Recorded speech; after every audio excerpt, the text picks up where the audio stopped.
तर नमस्कार मंडळी, आज आपण आलेलो होतो एका रांगोळीच्या ऑर्डरला रोटरीचा. तर ह्या रोटरीच्या कार्यक्रमाचा आपल्याला रांगोळीची ऑर्डर होती आणि ह्याच रोटरीच्या कार्यक्रमाला आपल्याला आज यायचं होतं. तर सरांनी मस्तपैकी रांगोळीला सुरुवात केली आणि ही काहीतरी पद्धत मी नवीन शिकलो आज सरांकडून. खूप भारी वाटत होतं.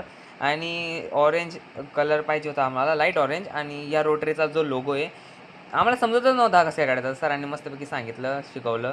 आणि ह्या वर्षीची थीम होती unity of good, unity for good.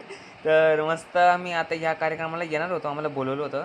तर सरांनी लवकरच एक कार्यक्रमाच्यासाठी ही रांगोळी कंप्लीट करून टाकली मस्तपैकी. आणि थकून गेलो होतो बरं का, खूप थकलो होतो. का?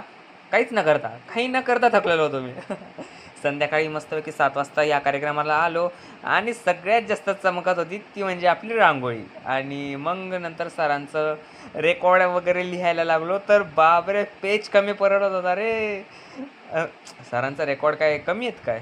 मग मस्त डान्सने सुरुवात झाली कार्यक्रमाची. आणि मग बघा सरांना कसं बोलतो. सुप्रसिद्ध रांगोळीकार अलीकडेच तेलंगणाचे मुख्यमंत्री सन्माननीय श्री के.सी. राव यांच्या कन्या ज्या स्वतः खासदार आहेत, त्यांच्या वाढदिवसानिमित्त 80x60 फुटाची एक मोठी रांगोळी सरांनी तेलंगणा या ठिकाणी जाऊन काढली.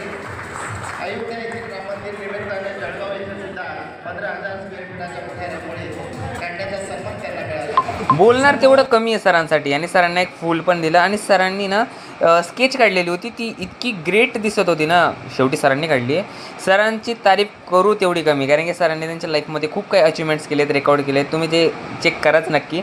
आणि कार्यक्रमाचा जसा शेवट म्हणजे आपलं खाऊ गल्ली, मस्तपैकी खाल्लं पिल्लं आणि निघालो मग आता आपल्या घरी. तर सरांचा ब्लॉग कसा वाटला नक्की कमेंट करून कळवा. आणि दोन्ही अकाउंटला फॉलो